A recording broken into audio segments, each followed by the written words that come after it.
Hello, everyone, and welcome to episode 62 of the Sensational ArtaCast. I don't want to sound too sad, but it's, of course, a bit of a sad moment, I have to say, or we have to say. Maybe you read it in the thumbnail or in the title.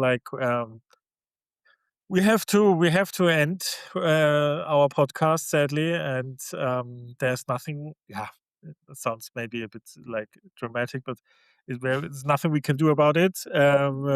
That's like we still enjoy it and enjoyed it, but there are reasons we sadly can't continue with it. Multiple reasons, I would say, but there's one major reason. Yeah, I don't know how to start. I usually start about asking you how you feel. I think you feel not too bad, but it's also like a bit of a sad moment. I want to ask you, yeah, how you feel. We talk a bit about Locana today, but not too much. Yeah, how do you feel? And maybe yeah, how do you feel in the? I mean, I feel really good. It's obviously really sad to have to wrap this up because it's been such a big part of both of our lives for like the last Yeah, couple of years. But I think like there comes a time for everything when like it's no bad thing to have to wrap up like something good before you let it like fully die on its own, you know? Like lots of these projects kind of burn out with people quite angry and resentful or something like that over time, and then the viewers kind of realize, hey, these people aren't having fun anymore. And I think it's nice that because the conditions have changed, as we'll talk about in a little bit, that we get to go out like still happy and preserve this chapter as something that was just like purely positive and really nice. Um, and we will always get to remember it as that, rather than like having it fizzle out and then we end up hating each other because we're so annoyed. I mean, neither of us want to do this, and like whatever years have gone on and we're tired of it. We get to preserve it as a really nice memory and really nice chapter for both of us. You know, it's been a big transformational thing for both of us to do this. I think it took us both out of our comfort zone somewhat. Like obviously before we started, you were streaming. I was not. I wasn't doing anything with my face on it. I just was just a dude oh, playing you this were a game. Twitter guy. Yeah, You were yeah, a like a Twitter guy. talker, Yeah, a talker. But yeah. um, but You it were was known before the podcast, but yeah, yeah, I was. But yeah, like yeah, in yeah. terms of like actually like putting my voice to something, putting my face to something, it was very intimidating at the start. Like I knew I wanted to do it, and I knew that I wanted to do it with you.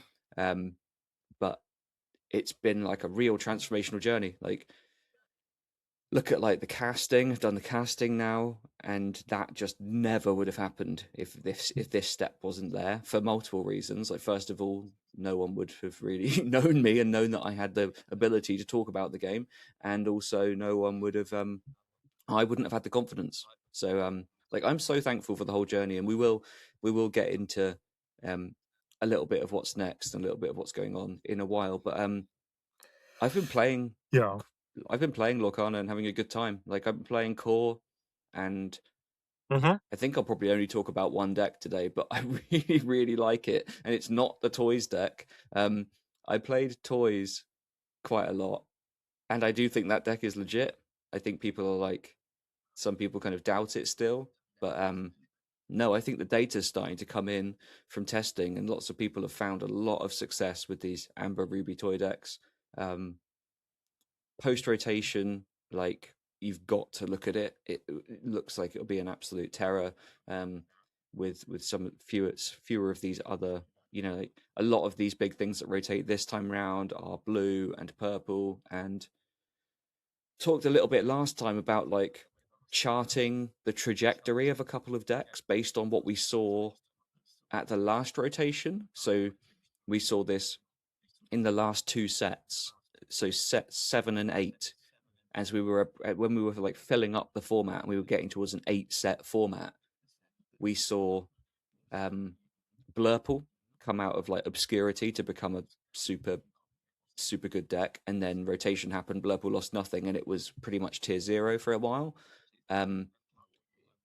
And I think that trajectory will be followed again by I see echoes of that in blue yellow and in ruby amber as well, which is like these quote unquote unplayable color combos that over the course of 2 sets have picked up key pieces, become very playable but with gaps, and then rotation happens, those gaps could easily disappear, or other gaps will form in the decks around them such that they become like very good.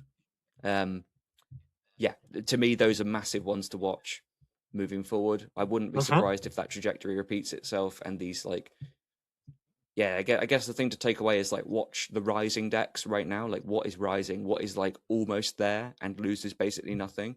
Blue yellow is a question mark because there's blue involved and we don't know what the ramp options are moving forward. But yeah, certainly amber ruby looks like there's builds of it that lose absolutely nothing. The boost builds are also very good, like the Webby Diary decks. Mhm. Gotta be looking at amber ruby, but that's not the deck I'll talk about today. I've been talking for a while. Have you been playing at all? Have you been practicing Infinity? I have to say, I didn't play core at all, and I didn't play that much at all. I have to say, I was on vacation last week. That's why we also had no episode last week. So Hmm. I had not much time to play at all. I played Infinity.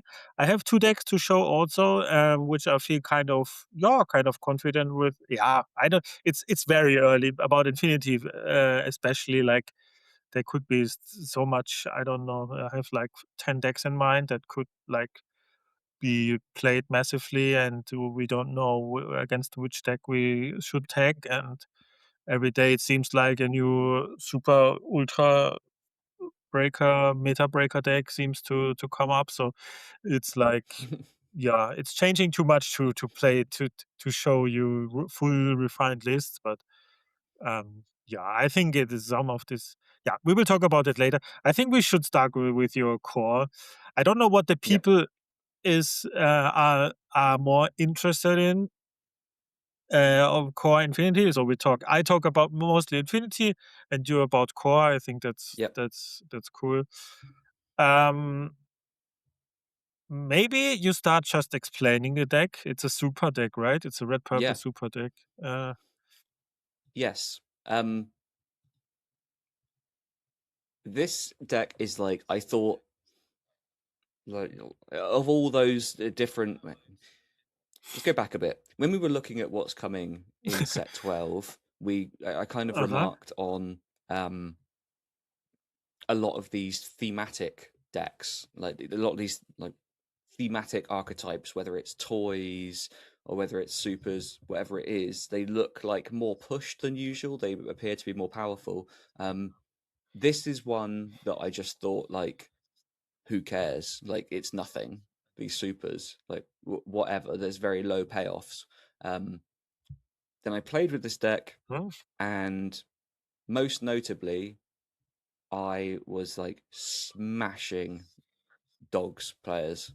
Um, Mm-hmm. there's like there's one like exactly one thing they can do, which is chromacon me, and even then I'm quite resilient because you have like things that they don't want to chromacon, like Frozone. You can take the game long enough that you can beat that. And that's like that's talking about best possible scenario for the best deck in the format. Um, the whole thinking here is that Frozone is a truly, truly insane card. Um, Mm-hmm.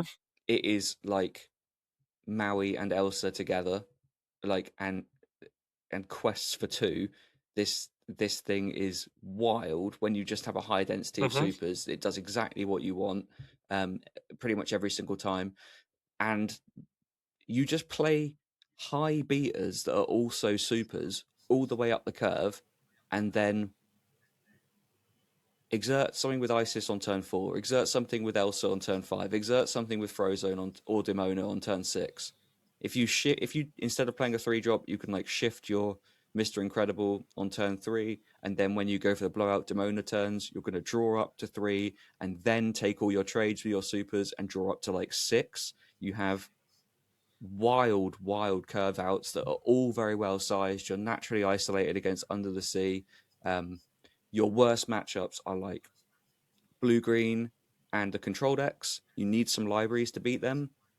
You just don't like, you're a little too slow to beat them without. However, if they stumble even a little bit, all of your disruptive lines, like all of your Isis, all of your Elsa, yeah, everything you have that exerts opposing stuff, like, becomes super powerful, right? Like, you can still mess them up early if they stumble a little bit by like taking something out with your Isis and sniping while they do their little perfect setup, that can get you into the game. And like cards like Roller Bob are very good for that as well, where you can interact a little earlier than it seems. It's tough. It's been tough to balance the uninkables in the deck. I would love to have like some number of maybe the uninkable brawl, but it's a really tough. It's a really tough card to include when you don't have lots of boost cards that count as putting multiple cards into the discard to turn on its alternative mode, and you're already constrained on uninkables. Yeah, it's this has been the highest performing deck for me in testing. It's the only deck I've played that's maintained over 80% win rate over 30 games. And to me, there's enough promise there. Like, the fact that Isis and Liquidator are supers is crazy. I know lots of people Okay. look I didn't know. like a lot of people looked at this potential archetype and wanted to lean into the hero part of the superheroes and play like Hercules and stuff as well. Uh-huh. I Uh-huh. think that takes too many uninkable slots away from essential cards like Isis and Genie and Frozone, which are basically, that's all of your uninkables. And you cannot manage anymore because it's curve out deck, and if you draw 3, you brick basically. So Uh-huh. it's running on absolute maximum. Yeah, almost everything in the deck is a super. Aside from Elsa and Genie, the deck is almost entirely rotation proof as well, and I would argue that there are fitting replacements for those things. Certainly to look at for post rotation. This has been a ton of fun. I have been smashing people with it, and it comes out of nowhere. They never expect you to just slam a Mr. Incredible and like draw 3. It's Uh-huh. Mr. Incredible for me is like the sleeper legendary of the set. I think it's like, at least in the sense that nobody has given it really any credit of substance. Like, I don't think it's like, this is a busted tier 0 legendary nobody's seen. This is a very playable legendary that people are not respecting as a playable legendary, basically. Yeah, and Uh-huh. that's the blurb on the deck. I'll just say that playing with, yeah, I had to tune down by 1 copy of Frozone because when you draw 2, often you're staring at them for quite a long time.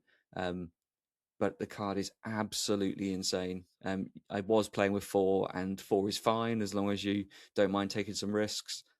When you play with essentially like 12 exert effects up the curve, it really feels like the wheels are greased. It's like, you don't care.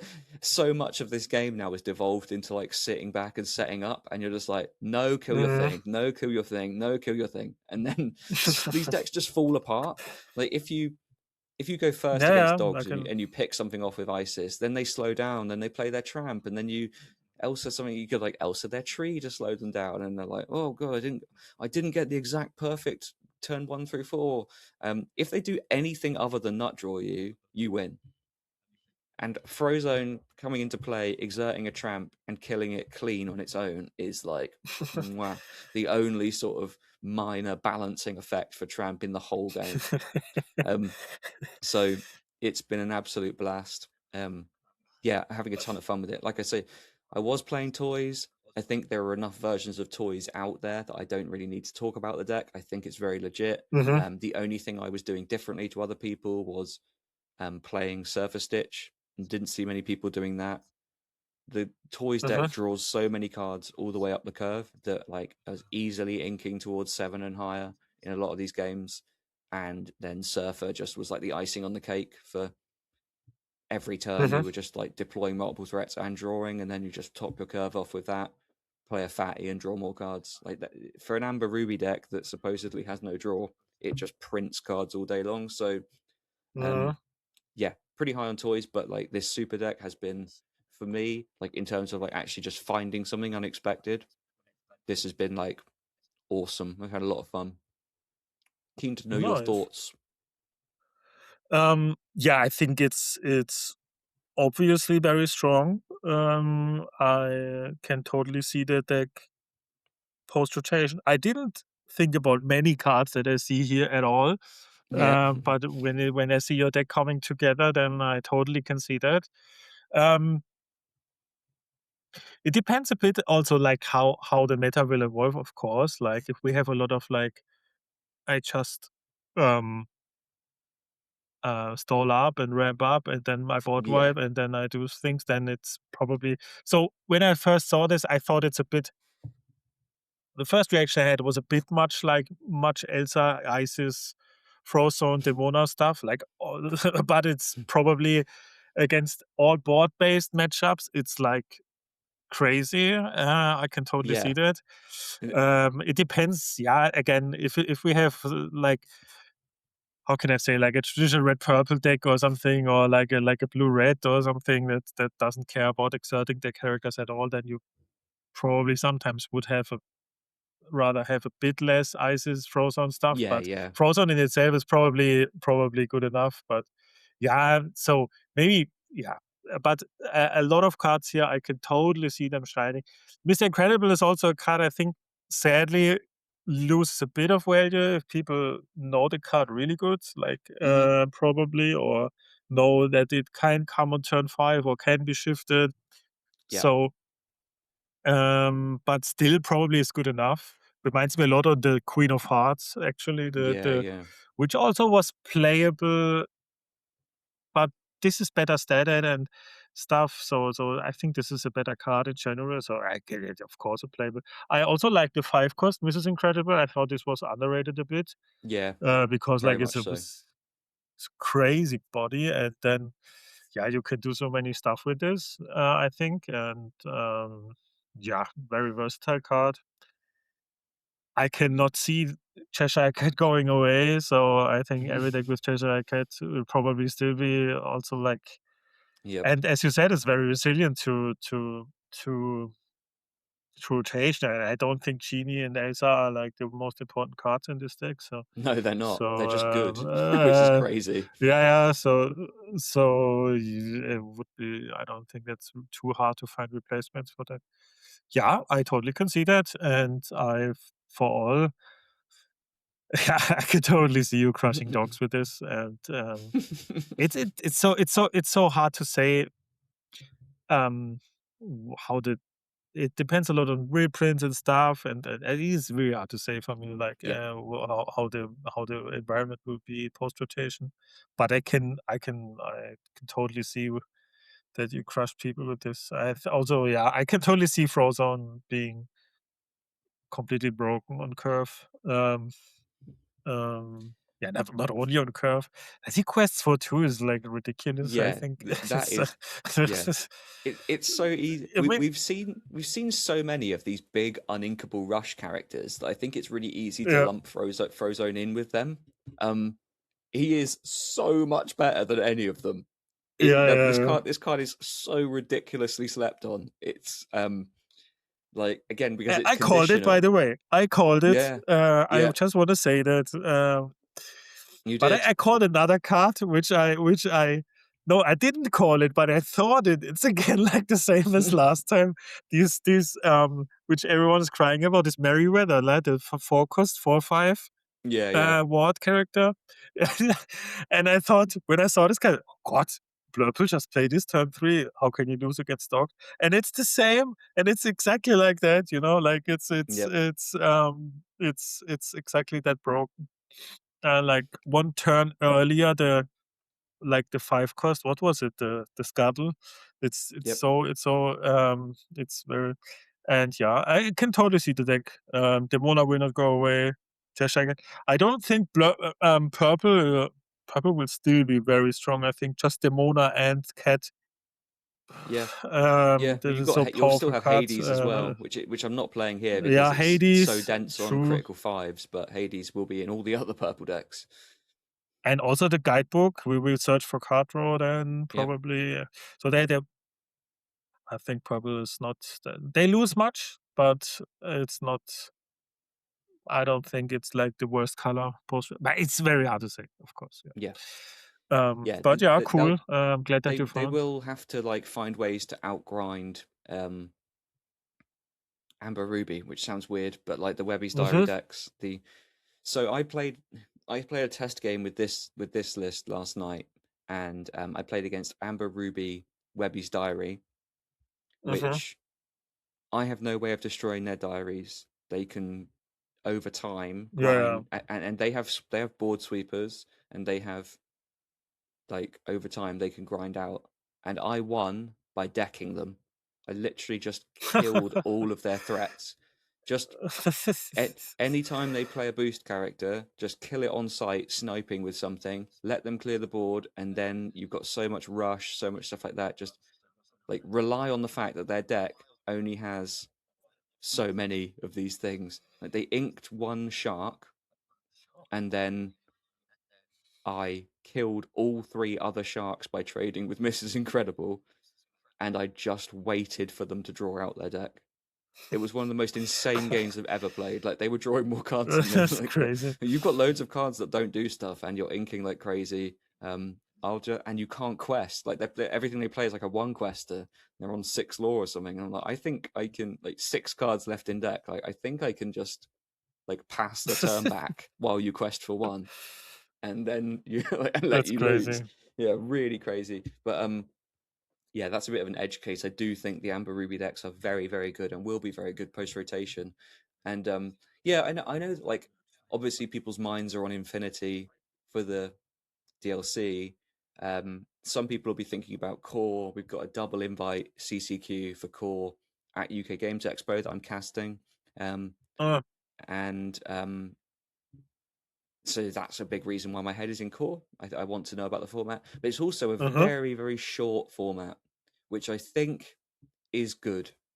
That's I cool. think, It's at least cool. yeah, I think we want to get out of this as quickly as possible. I think that like because Attack of the Vine isn't going to be a heavy reprint set, we're going to see a major change that we didn't see before because yeah, we're not getting like a lot of staples put back in. Both of the super prominent decks in the format, being Dogs and Blurple, will lose absolutely critical cards. I would be Uh-huh. shocked if like both forms of 2-cost ramp come back. That That would be completely crazy. transforms the fabric of what blue can do in the game. I Uh-huh. would be honestly shocked at this point if even one of them came back, even if it Yeah, was yeah. just Tipo. I will say that I think Sail is probably just gone. They consign that to the past. Sail should be an infinity card. And so it's hard to not think ahead to rotation because like this rotation is going to be really big. And you know, a lot of us, our next major core tournament is post rotation. So there's a lot of reading going on. Obviously, one of those sets is entirely unknown, but I think we need to look into like what is good and super resilient to rotation because Dogs is not. It falls apart. And Blurple could also fall apart in its current format, in its current form. And yes, I think that there is a version of Dogs now in core that's even better than it was before. It's absolutely nuts. Dogs with like the partial toys package, playing the alien, the 1-cost alien is so crazy in Dogs. It's nuts. Like Uh-huh. permanent, just permanent Yeah, okay, recycling. dogs, yeah. Yeah, All I they can see need is that, yeah. bodies in the late game. Just permanent Mm-hmm. buying back. They use their tramps to fill their discard, and then you just loop aliens. And again, it feels like Lilo. It's just like you clear their board, it's back next turn. You clear, it's all back next turn. Yeah, yeah, I Oh, can see that, yeah. it That is is that's crazy, yeah. gross. And while you know it wouldn't be, I have to get out a rant because I have to rant a little bit because it's you know it's what I do, and if this is the last podcast, then I have to do it. we the community, we the Lorcana You community don't need friends have anymore, LD. You no can just exactly. rant. Yeah, Okay, you or know, I'll yeah, just burn all yeah. bridges. We the Lorcana community have a massive dogs problem, right? The deck is the best deck in core. Coming out of last set, it's the best deck in core. Its play percentages in major tournaments are so much lower than they are like than they should be. So much lower than you'd expect them to be for what is like essentially a tier 0.5 deck. Like there are two decks you would take if you were traveling to a DLC last set. You would take Dogs or Blurple, I think. I know people took other decks, and some people did very well with other stuff, but most players are probably picking from between those two if they're looking for something in a vacuum that's super good. People won't play Dogs, even though it's the best deck. Like more people should have played it so that we could have really demonstrated how insane it is. Um, Mhm. there was The, the, just the like, play style the yeah, playstyle is go not ahead. very intuitive for the most people. This I don't think many No, people vibe at all with the deck. So only the high competitive players play it because they say that it's the best deck. But I think it- it- don't not many players vibe with that playstyle. I don't think I think yeah, that's the reason. it's But it's yeah, crazy. It's it's not something I've seen in any of the TCGs I've played before, where like everyone is universally agreed that something is pretty much the best deck, but like based on vibes and based on play style, players won't adapt to it. They won't put the time in to learn it. They will just like, I'll still just jam Blurple or whatever because you know if you go first and Tigger them, you still win. Um, yeah, it's a pretty mild rant, but I just think like in hindsight everyone should have learned Dogs quickly, and then everyone should have also like whatever money you had, you should have traveled to all of these tiny DLCs in different corners of the world. Save your don't bother going to the 4,000 player UK and US events. Go and travel to like Brazil, Taiwan, whatever. Go play the 400 player events. They're basically like they're closer in size to CCQs than DLCs, and the winner gets to go to Worlds. There are golden Mickeys on the line. Um, we all should have been spending our money doing that. I feel foolish for not doing it. I feel like I should have cancelled plans and planned to travel and do that.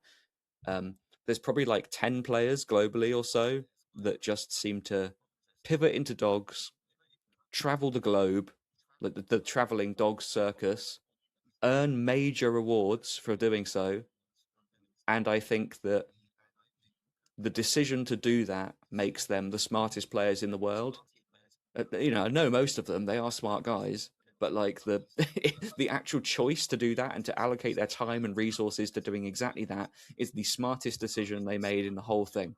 We all should have been doing it. It's wild that like the the the disparity between the size of those events, and yeah, I hope season three looks different. To be honest, I hope that like the regions that are filling 4,000 player events are seeing more of them. Um, I think every region should still be served, but like it's like the calendar that should go where the demand is, in my opinion. Everyone should have access to yeah, events, yeah. but that access should be proportional based on the appetite in each region, so that you don't get locked into like, oh well, I will need to wait 4 months for the next DLC unless I'm willing to travel to Asia. Okay, I'll just travel to Asia. Well, that's prohibitively expensive for a lot of people, and then it becomes an accessibility issue. Um, you know, the TCGs are rife with accessibility issues. Nobody has a right to compete in all events. That's just not, it can't be the case. But everyone should be able to Yeah. access events locally, proportional to that local region's demand, Hmm. is my take. Um, I know there Yeah, are makes tons of, sense. Makes sense. yeah. So No, I think that I, makes sense. it, That makes sense to me. Yeah. in hindsight, that was a very smart heads up decision by these players to travel to these things. I think lots of people only sort of clocked the high EV of that later on. Um, and yeah, kudos to those players. You know, it's a massive risk. They put it all on the line to go and do it, and they've reaped huge rewards. Um, Uh, Incredible, really, the consistency and performance of um, a lot of these European and American players that have traveled the world this season. They've had a fantastic time and they've put up incredible results. So yeah, nothing but respect for the hustle. Um, I just I think I just have like retroactive jealousy. Like I wish I just I wish I just did that. I wish I'd put the time in. Oh no, really But then not. I wouldn't have That's had any nothing for fun. me. Yeah, I That's wouldn't have had what's any nothing fun. for me. But Even to yes, to a local DLC or something that's not too far away is like a step for me because I really don't enjoy these big tournaments. I hate it so much. So I don't. I yeah, I think you're totally right. They are smart and they yeah, they deserve this and it's so good. But I think yeah, for me personally, it would not be like but that's totally fair. They deserve all their earnings. That's great. It's like that the fairness is still be there, and the people who deserve it and get it. So yeah, always very important. yeah.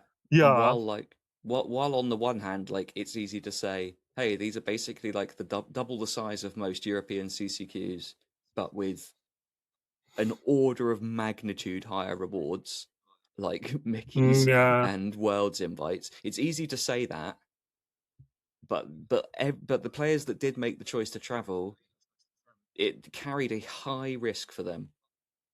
Costs a lot to get yourself out to these places, um, and you really have to have high confidence. You really have to back yourself, and you know it's not like it's free to turn up and do that. There's still very hard tournaments to win, incredibly hard, and you know that once you make that day two, you're playing against the best. Yeah, it's just much the same as other like top 16 type environments.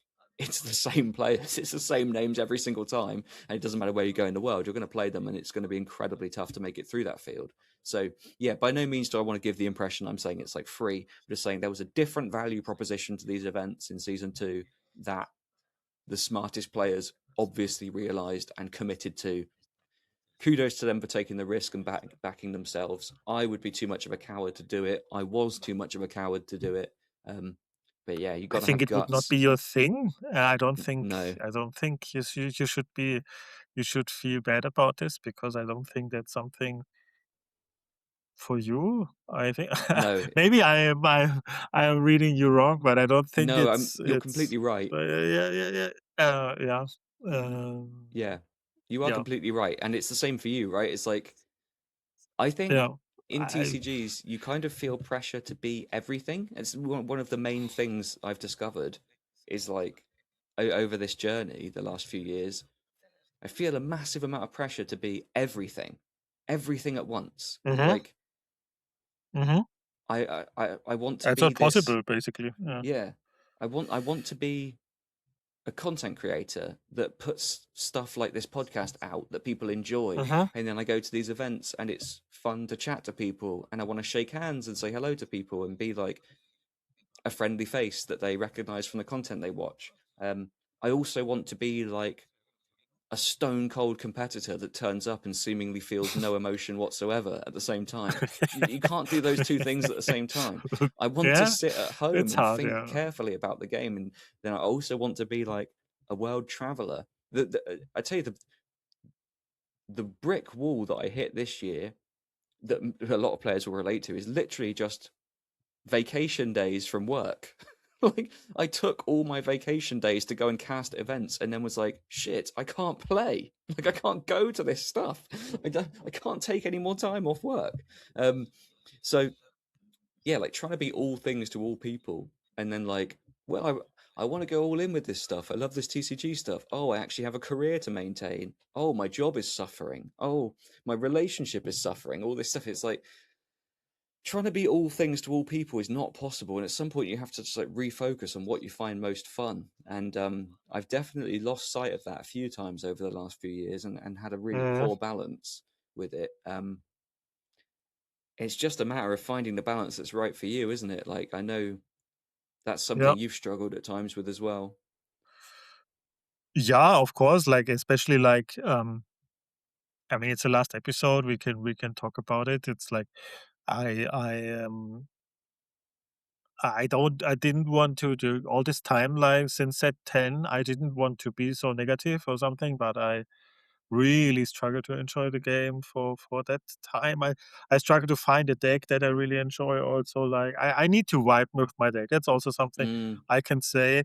I need to vibe with my deck. If I don't vibe with my deck, that's just my personality, you know? Like I don't mind if I'm not jealous at all if if some people are better than me, or like have more success.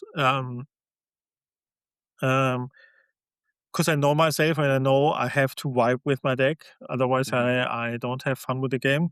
And, I know that has a cost, yeah, basically. It has a cost of being less successful, and I'm sometimes not good at analyzing that, so I make the decision, like, really, really carefully to say, "I know I need to vibe with my deck, otherwise I have no fun." And then there's always, like, these viable decks that I kind of enjoy, and I on purpose make this decision, but then I was sad if I'm not making it, so that makes no sense to me. So that's my inner my self-made uh, nonsense, basically. So I decided on purpose, but then I'm sad, that makes no sense. So I want to be still the player that vibes with decks and play the decks that I vibe with. I think that's also something why I became known at all. I think because I Mhm. played that green purple in the past and had success with a deck that was not very popular and stuff. And I didn't care back in the day. I didn't care at all about anything, and that's why I was so successful. I think because I Mhm. didn't care at all. I played green purple from the first day of set three till the last day, and I didn't care if somehow blue steel is more popular now. Then I thought just okay, I need to be more careful about blue steel. So I didn't think, oh, my deck is bad or something. I thought, okay, I need to be more careful about that deck. So I add in another Mother Knows Best or something. So I didn't care. I just adjusted my deck and played it, and I was like first on the ladder and stuff. So it was possible for sure, and I think it's still possible. But I accept the fact that there are players. That invest all their time on finding the the best deck in their sense of the game, and or maybe that can be objectively found. I think yeah, it's possible to find that objectively very early. So and then play that. That's like a very obvious approach. But I accept that it's not the approach for me. So and I need to accept that a bit more, and then I think I can have fun with the game. Um, I know when I started playing TCGs with Yu-Gi-Oh! It's the same. I played always weird decks. I had fun. I had so much fun, but I always played these weird decks.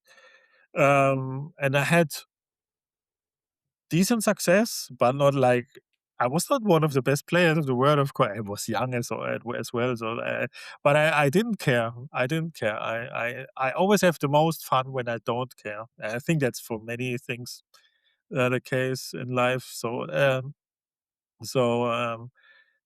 and I want to be more like I don't care. I drive to a tournament. I don't care. Like so. That's Mhm. that's what I want to achieve, and what I achieved a bit but still have like because yeah, I can still say that like season one really traumatized me. It really traumatized me about me because I read I read multiple similar stories about other players in other competitive environments where people say um, they have a lot of success very early in a game and then they think they are good. Yeah, they are good. Mm. Yeah, and this confidence boost is also a curse, yeah, because Yep. you think you are good, and from that moment on, you can only fall. Yeah, you Yep. cannot climb higher.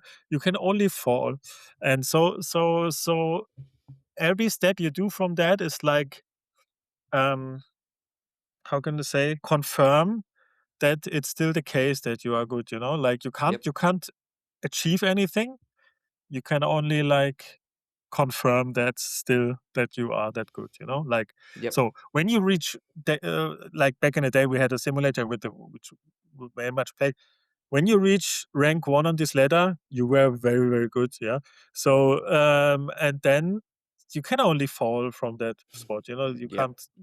You can't, like, really say so I think that's the same like DKP must feel, Mm-hmm. because he also said, like, he had a big burnout and stuff. Because, yeah, okay, you're a world champion, and then what, you know? You can only lose from that. You can only people can only see you fall and not like what can you achieve, you know, like Yep. it's basically over. And it's not over, but you must find ways to have fun again. And I think it's so weird, but I think although I had like this cool time, I think I would have had a bit more fun with the game itself if I didn't have that good very good success in the beginning of the game. But then I missed a lot of other things, which I'm happy about. I wouldn't be known, and then I wouldn't have, for instance, would do this with you here, this podcast. And I'm also very, I can say that right now for all the people listening. I can speak for us both. I think we are very, very grateful that I mean, we have a large audience like from the beginning, Yeah. and I'm very, very thankful for you listening every week. And yeah, I think we hopefully said that often enough, but I think yeah, that's very important for us that we say that. And yeah, because like it's still like yeah, it's still like I don't want to say unbelievable, but it's like it's crazy. I think for me Yeah. personally, because I didn't have this like competitive past like other people where they had like other TCGs where they are top players, and I had nothing basically. I was a driving teacher and now a driving instructor, and now then I played Locana, you know. Yeah. So it was like and then it came up, and that was crazy time at the beginning. Yeah. And yeah, yeah. So I'm very grateful for that. Although I say with the game itself, but it's also like sorry, I'm finished soon. No, no, go ahead. It's also like sometimes just um, reasons you can do nothing for it. Like I still think like the format in itself, like since especially set 10 for me personally is just a format I don't enjoy that much. This is just it's just I think I can just say that, and I think that's also something that works towards this and really like how can I say like strengthen this burnout that I had with the game or still have with the game. I still have that. I test way less than in the past. So yeah. So do you want to add anything to everything I said? I Uh, don't know. just that, like, hearing it just reaffirms to me why we're here, because we are in so many ways the same person. We have the same Mm, mind. We're different people and we have different styles. This is one thing. This is what made this whole thing, like this podcast, this is what made it so special, is that we think in the same patterns and we have a lot of the same thought process and the way that we approach problem solving, but we have slightly different tastes, and mhm. you have like the German bluntness, and I am just like and I'm a jokester. So it's like it actually, like, the dynamic is so good. But you're also, and that's the other thing, is that you're also secretly a jokester, but not so secretly, because we just have good fun. So it works really, really well. And like, yeah, this dynamic just wouldn't have worked with anyone else. Like, I was thinking, imagine doing this. Imagine like either of us. So take like any of the top players in the world, like DKP or Zan or something like this, and imagine a one-on-one format where it was like us and one of them. Like it just wouldn't work because we'd have conversations Mhm. and they would provide tons of incredible value. And like Zan does on his own podcast, the value is insane. What he's saying is like almost all objectively true about the game. And but I wouldn't have a lot to bounce off of. This has always been like a vibes thing, and it only works because like it would only work with like 1% of all people anywhere, or Mhm. less, And it's just like it's the exact pairing that works and has made it so good. I identify with basically everything you said. Mhm. It's been like a tough journey at times with that, like just realizing just what you said about having success in something early. I think is so true. People like us, and there will be other people out there that can identify with this as well.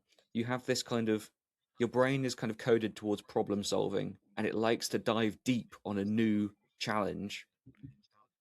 There are a sort of class of players that are wired that way that will have a lot of success early in a game. A lot of people talk to me as if I'm some sort of super authority on this game, like I'm like just like a player that's built different to other players, in some contexts, and it's not true at all. It's just the only advantage I ever had is that I dived really deep into this game really fast, and because I wanted, because I just loved it, because I just wanted to play as much as I could, and I learned a ton. And you learn a lot before other people, and you have a reasonably high Mhm. natural aptitude for these kinds of things. You have your success early. The other thing about being wired that way is that your brain can be quite flighty. It's hard to stay focused on these things long term because new problems come along that you want to solve. And over time, you will get outworked by, now we see a class of super pros that have kind of emerged. They will outwork anyone, and they have outworked Mhm. everyone, and Mhm. that's how they're Mhm. in the Mhm. position they're in. A friend of mine, LGS owner in Exeter in the UK, said something really, really valuable to me recently. I went and played a set championship, and we were chatting, and I'd taken like a very dirtily green purple deck, and I'd turned up to this set championships and then lost round one to dogs, and was like, oh, what am I doing with my life and all this sort of thing? Like, why am I making these decisions? And he said, like, he was like, you're good at the game, but you do realize that like these people here want it more than you, right? And I was like, Mhm. he was like, the way that you think about this tournament is not the way they think about this tournament. These are young players that they don't have the means to travel to DLCs, but they are competitively passionate about the game and they've become very good. This is the pinnacle of their competitive experience. They want to win a playmat at set champs. They have practiced after school to win a playmat. Yes, the And jingle now, comes again. yeah, no, it sounds like they're playing me off. Like in the No, Oscars when you sorry. in the Oscars when they talk for too long and then they play the music to make them leave the stage. So like I should just shuffle off to one No, side. Um, it's just a random 5 p.m. jingle of yeah, Japan. yeah. Sorry. Just No, just the go ahead. when you're on when you are in that position like you described, where you're on top and things are going good, and you can only fall down. There are a wealth of players hungrier than you that are desperate to break through and have that experience for themselves the first time. And it will happen. You will lose to these Mhm. players over time. And it's just you Yeah. just have to like respect it as part of the process. But I completely have struggled with the same thing. The fact that like when you have great success, the only way you can go is down. When you and like it's for me it's not like it's you likened it to DKP. It's not like I'm world champion, but it was just like Yeah. if I walked into a set championships, people would at least expect me to be playing in the final sort of thing. And that Mhm. weighs very heavily on me. I really don't like it. I completely understand. I don't like begrudge anyone for feeling that way because it's just based on your perception of another player. Um, but for me, the weight of expectation it weighs very heavy. Um, so yes, completely identify with pretty much everything you said, and it's been an interesting journey. I really, really believed that I would always be that underdog. I would always be that hungry underdog that wanted to build wacky decks, try and break through, but not Mhm. quite make it, but have fun and make friends along the way. And sometimes the Yeah. success can be, in some ways, not fantastic, but like, I wouldn't change it because the opportunities that I've had have been crazy. Like the fact that we got to do this, to have all these people listening. I never thought I'd be someone that anyone asked to like sign cards, sign playmats. It's just been Yeah, a yeah, that's crazy. wild, wild journey. That's like I will cherish that for my whole life, and we both have that Yeah. forever now, which is brilliant. Like, and we, like I said at the start, we get to just preserve that as a positive memory, and we did something really, really special here. Like this was special. What we did was different.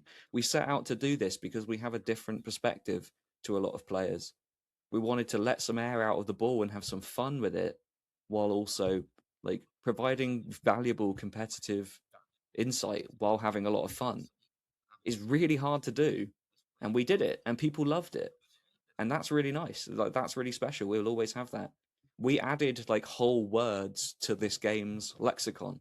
Like people know what a halfan is, people know what dignity is, and that's because Dignity is yeah, dignity.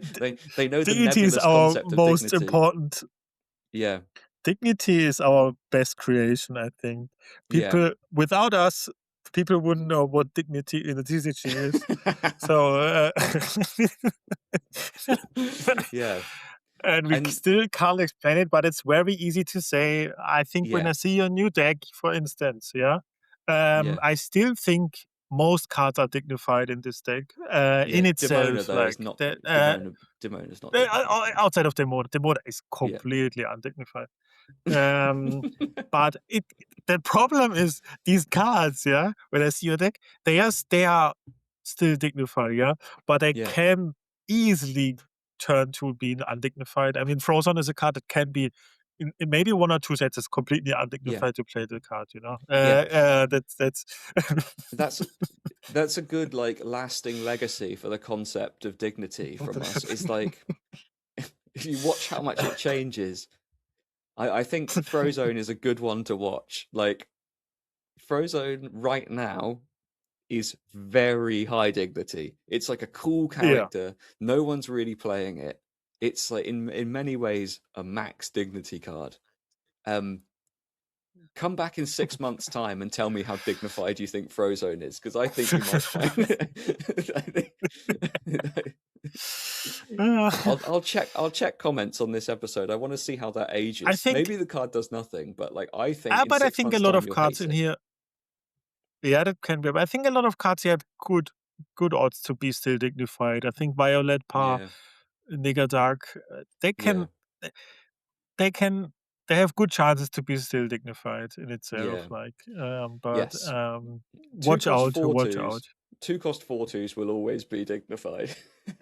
Yeah, I think vanillas are always dignified. I would Yeah. say. I think. I stand stand stand exception for that. I don't think. No. No, I No. don't think It's there's an yeah. It's exception for it's that. it's all Do we it's all pretty dignified. do we actually want to take a look on my infinity decks fast? We've taken a winding journey, but we should look at them. Yeah. Yeah. Just shortly, I think it's like it's sad if I don't show them if I don't. By the way, my Discord, I just wanted to say for is now free. So you can just join. I stopped metafying, so there will be a lot less content for sure. But yeah, still we discuss a lot about the game, and I will post there all my new decks. So if you want to join the Discord, you can just join and see all stuff. And yeah, I will post a link in the description. I just shortly um, the green purple at least I want to show. I think Yeah. that Yeah. the other is maybe too. Yeah, green purple. Um, I started the deck. I think it's very strong. I think it has at least a solid shot about to be strong in the meta game. What we see right now is like still a lot of song heavy decks. The Lenny helps a lot against the Song decks. It's crazy for me, like, how much that helps. Like, Ursula and Lenny. Lenny can also take the "You Have Forgotten Me" and stuff. It's crazy. It's crazy. And the Mm. Huntsman is also a crazy card in Infinity. It's ridiculous. It can set up Gogo so easy. I playtested us in the beginning a bit slower, but it was too dirtly. I added in Murphy and Flynn again. They are great. If it's I mean, it's so hard to say how the meta work. I That's exactly the deck I just enjoy playing, and um, yeah, I don't know. There's probably not too much we talk about, but I just wanted to show it. I don't know if you have anything to add or something that You need surprises to you here swap. or something.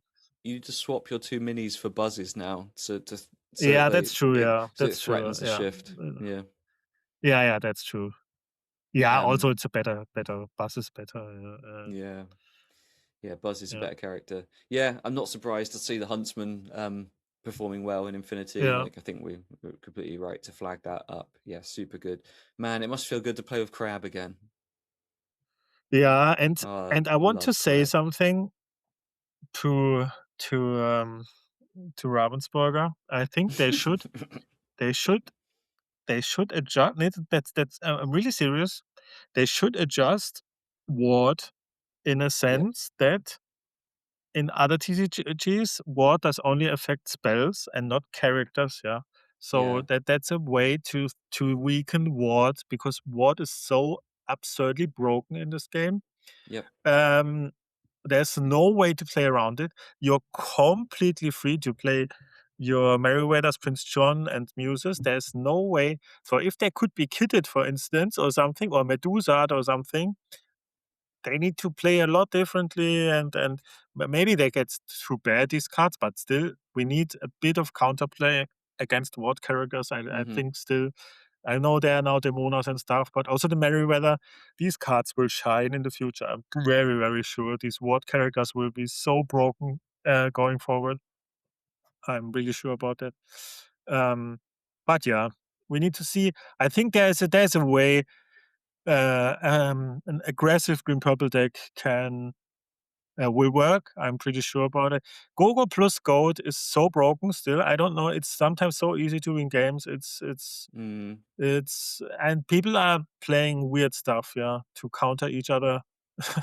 And I yeah. just play Murfolk Flynn and turn sideways, and then I'm so fast at 10 lore, and then every deck has problems to stop me from. They play their Merryweather. It's okay. The quest for one, yeah. I just go wide. I don't know. Sometimes it's very easy to close out games. It is at least my absolutely favorite style of deck. Which when we come to that, um, come back to that. Like, if you want to ask me how I want to play the game, it's exactly that deck. It's like, Yep. yeah, it's a very very close to set three, of course. Like, but it's like, Yeah. it's you're aggressive, but you can still like grind a bit, and you have to be clever sometimes to close games out. And it's like that's the essence of the. That's what made me fell in love with Locana. I can say Mm, that's just a summed conclusion of the deck for me. Like, I yeah. don't know how Nice. good it is or how good it turns out to be, but it's like how I want to play the game. And Infinity is like a big miracle still. Miracle. Um, um, uh, I missed the word. Like, we don't know what it will be played in Dortmund, for instance. Like, we still don't know anything. There could be like 10 viable decks, and Yeah. against And these amber yellow aggro deck, for instance, Kid completely crushed them. That's crazy. Like, yep. I think I need to play 4 kids. They don't want to see kids, and I can yeah, they really don't want to see the also sometimes, I mean, there's this green yellow acro deck running around. One fox is sometimes good enough to clean up their board. Yep. It's crazy, but it's like it's funny sometimes. But yeah, we need to see. Nice. um yeah, what else can we say? I don't know. Do we want to explain why we stop? Actually, Yeah. do you want to Um. explain it? Yeah. I mean, obviously, when that like things have naturally been changing for us a little bit. We're both a lot busier with other things that are going on, and that's one thing that's taking us away. But yeah, I've had a change in my um having a change in career. Basically, I have an incredible opportunity to take a job in the TCG industry, which is afforded to me by the great work I've done here. Um, and I'm going to go and work at Weirdco on the Cyberpunk TCG upcoming, which is incredibly exciting. It's so I'm going like I'm not going into a design role. I'm doing what I do professionally, what I have done professionally for 13 years outside of TCGs, which is marketing, content creation, and content strategy for marketing. So yeah, followers of that game will probably see content come through from me. The written word is more my art than the spoken word, which I know that some people might find funny, given I've been doing casting and podcasting and stuff. But I am at my most comfortable when I'm sitting down and writing these thoughts out, and that is something that I really wanted to do with Lorcana. I really, really had a high desire to port that in, but the appetite for written content in the game is very low. The fact that the only way it's delivered at the moment is like primarily through metaphys. I have no interest in doing that. The fact that I get to have an internal position on a TCG where I can put out written content that helps the whole community and helps show off this like awesome game and everything going on around it is massively, massively exciting. I really can't wait to get started. And I haven't waited to get started. I've done it for 2 weeks before my actual official start date. I just started working for no reason other than I want to. Um, it's obviously sad in the sense that it comes with like that's it for Lorcana content creation for me for the time being. Um, I will be purely focused on my work, which is so refreshing in its sense, in a sense of like for the last 3 years I've managed my full-time job, which is demanding. It's not an easy job, alongside everything I've done with this game, and it has felt at many times like having two jobs, and I'm really excited to go back to having one job. And I'm really, really excited to like fall back in love with just playing Lorcana, just experiencing it as a player. Um, yeah, it will mean I cast less, if at all. I can actually play in these CCQs as I've really wanted to. I've loved doing the casting, and I will continue to do it at the opportunity, and I will continue to love it at the opportunities I get. But it's important for me to transition more to being a player. Um, yeah, that's it. That's my news. I'm super excited, and like you were saying before about like just what you're proud of in the journey and proud of like what like I'm super like the thing I'm most proud of in Lorcana is building this podcast with you. It's been the most fun, and I've like loved doing it. It's awesome. I really do feel like we bought something unique. I feel like people didn't just show up every week because they wanted like free content, like free competitive advice. Like they liked listening to us, and we did bring something different, and it's been awesome. Um, but like to sum it all up, the thing I'm most proud of is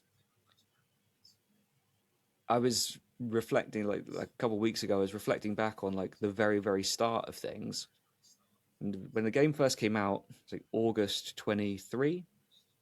Yeah, we're going into year 3 now, aren't we? We're about to pass the third anniversary. Yeah. So when the game was first we were first able to explore it, it was like August 2023, and I started playing it a ton, an absolute ton, and um my girlfriend at the time, the person who was my girlfriend at the time and is now my wife, said to me, um, like, "You're putting a lot of time into this. Could it ever be a job? Could you ever get a job out of this?" Basically, I'm like, "You're investing a lot of time for not much."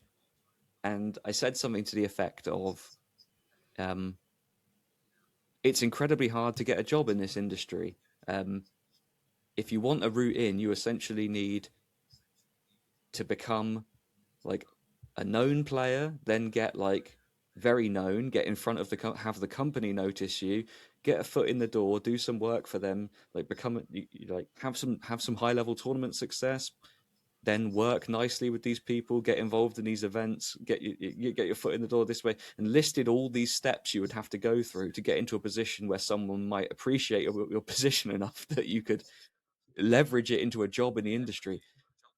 The point I was trying to make is it's functionally impossible. And then in reflection over 3 years, I've just done each of those things.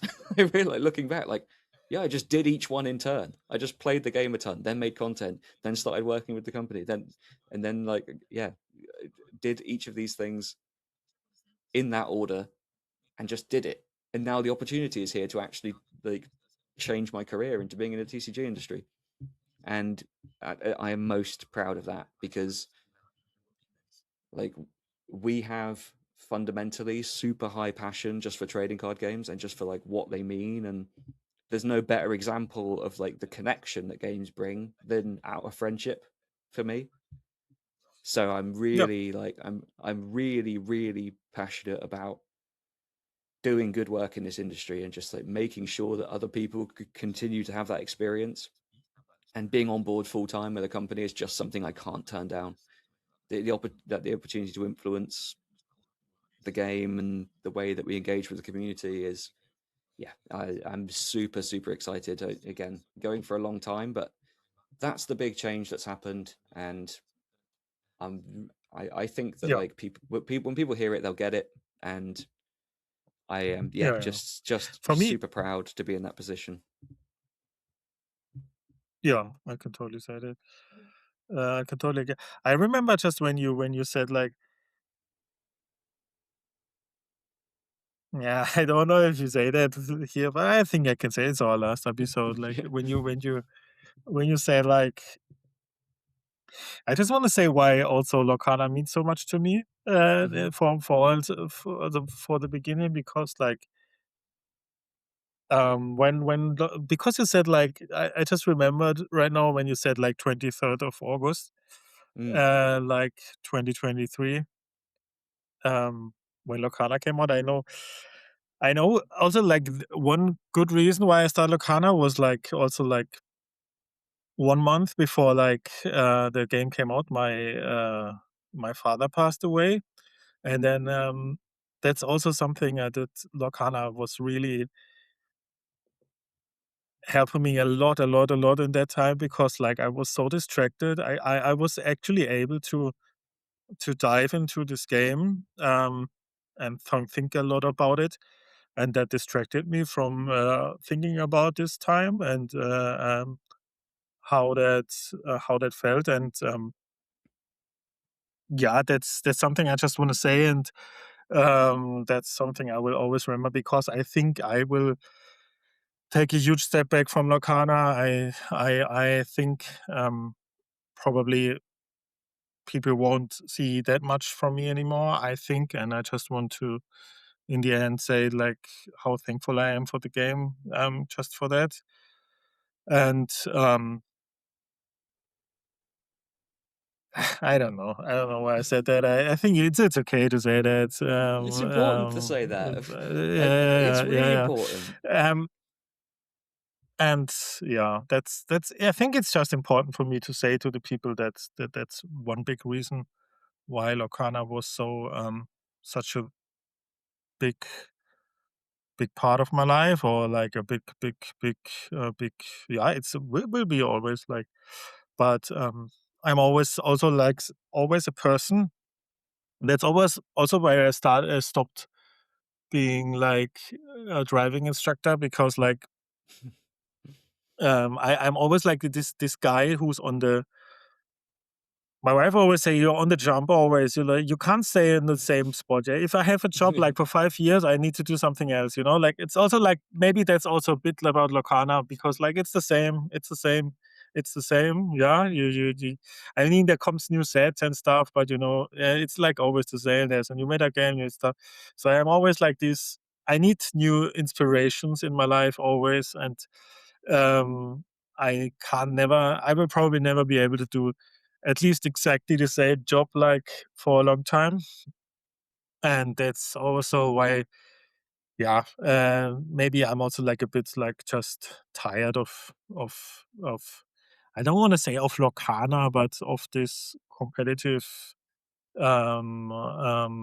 thing, and I will probably take a huge step back, and um, I don't know if I play big tournaments like in the near future. I think I won't, but that's okay. I don't like say the game is bad or something. That's not what I want to say. You know, like it's just a step for me, like a different step, and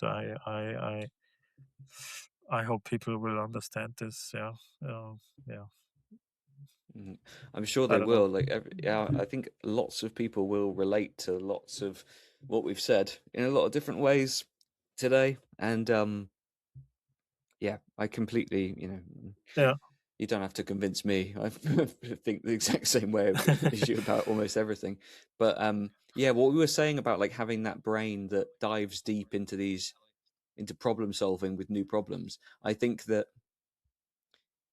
you will always get so much more out of that early period of games where you are like, you're not just yeah, working yeah. out decks, you're working out systems, you're working out Uh-huh. fundamentally what makes, like, what does a good deck even look like in this game? What play patterns am I trying to Mhm. find? It's really like for players today, it's hard to think back in Lorcana to like to to a point where we were trying to establish that, like to a point where we were trying to work out like what is the right number of uninkables in a deck. Like I had decks in the early game that had like 28 uninkables in them because I was because I'd come from Magic and I was like, what, this is like my deck this is like my deck has 32 lands in it. Like what, that's crazy. I'll never brick. Um but like I know refining when those I things, working those things out is it's that delivers the high level of engagement. And when new sets come out, it's just like you are solving new problems, but it's an iteration on the previous problem. It's just expressed in a slightly different way. It's never going to feel quite as rewarding as like cracking the game system. And it's where you'll always want to take on new things. You won't be able to put out that competitive fire. You might not attend big tournaments, but new games will come along that you will play for hundreds of hours because that's how you're wired. That will happen. yeah, probably yes. I remember when you just said it. I know when my wife and we bought our first booze packs, yeah, and I think we bought like 6 packs or something, and the starter deck or so, and then there was the set one. Just think about how bad we were back in the day. There was a green 1 cost spell, uninkable. Yeah, you do 2 damage on a damaged character. Yeah, two Hmm. damage, uninkable. Like fire the cannon only on damaged characters. You know, and I thought, oh wow, cool. This is one of the best cards in the because like it's the only sort of removal I found. You know, like and I thought, wow, cool for 1 cost, and I didn't even realize how good uninkables must be that you can play them, you know, Yep. like and yeah, that was yeah, exactly like I said. It's like we needed to figure out everything, like what are uninkables even. Today we see a new set and we see an uninkable, then we know already, okay, this must be really broken to be good and stuff. And Hmm. so but back in the day, there were so many things unclear, and you could be easier a step ahead than today. I think even like yeah, I think it's way harder to be a step ahead today. I think than Yeah. in the past. Yeah. Yeah. I just remembered other specific memory on that was like working out deck, like tweaking decks for set one like super early on, like as soon as the full card set was spoiled basically, and we began testing with set one, like before it held a physical Lorcana card. And I think I tweeted out like some red purple list that obviously like went on to become fantastic, but most people would, a lot of people had clocked that red purple might be something and what it might look like. And tweeting out a red purple list that had something insane like 26 uninkables in it. And then and then like at the getting a reply from, at the time fellow player Brennan DeCandio, that was just like something to the effect of like, what the hell are you thinking? Like, are you insane to play this number of uninkables? And I was just and I was like, are you insane, bro? I know you play Magic. Like, come on, this deck has 34 lands in it. And just having to like just having to come round to like that way of thinking was just, yeah, it was like, it was an interesting process to explore. And then like cards that seemed pretty innocuous would become, yeah, just really fantastic stuff. And as you worked out, yeah, it was a really, really cool time. The game as a whole is obviously awesome. Like, I love it. Like, I've never loved any TCG before. But that was a very special time that I was really proud to be part of. Just watching the community form as well, like from the ground up, and you saw like, yeah, like being there from day one, like day zero, really. You saw these things happening. Like, there were YouTubers early on in the game that put a lot of time into it and a lot of effort and production value, and you thought like, oh, these are going to be the guys, and then they just disappeared. Like, they just bounced off it, as many people do with these games. Didn't see the viewership they wanted immediately. I remember like subscribing to Baker on the Lorcana Villain channel before I knew anything about him, before I knew anything at all. He had like 100 subs, and he was just a guy that he was putting a lot of effort into content, and it was obviously good from the start. And he had a really unique style. Just a guy that I met at a Set 3 pre-release event, that said one day, I would like to cast this game. I'd like to cast for this game, and I said, you should do it. I think you have a good style for it. And it's like, just watching like stuff like that from the ground up has like, it's so cool to watch what it's grown into, and see people thrive, like see people step up into these roles, and see like these crazy consistent players emerge, and see online grinders turn into people with huge tournament success. And yeah, it's been really, really special.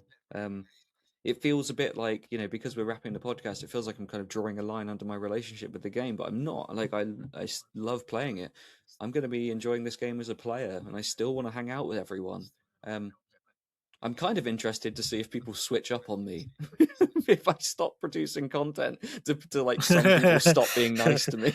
But for a good amount of time still, I think. yeah, yeah, you have Yeah. goodwill, carry on for a bit. Maybe at some point in like 5 years or so, Yeah, but it's yeah, like and fair enough. you need to Obviously, at win that point, worlds for that. yeah. But I am really excited to go back to enjoying this game as a player, and just, I'm excited to not publicly share my brews. I'm excited to find a deck I love, play it, and then just take it to a tournament and do something with it. That's what, yeah. Yeah. I want to get some of that underdog spirit back, and just rock up, not test much because I don't have much free time. Yeah, and I mean, casting at UK Games Expo, I'm really looking forward to that. That's obviously in a few weeks' time. That's the last thing in the calendar for me until I go and play the LCQ at Continentals. So that'll be bittersweet as well. But again, I'm really looking forward to it. I think that like, I'm full of love for the game, so it should be an amazing event. But it's a new chapter, going into a new chapter for sure. And I think the timing's right for both of us. But man, it has been awesome. It Yes. has been like, I'm so grateful to have had it in my life. Yeah. It's been awesome, Yeah. really.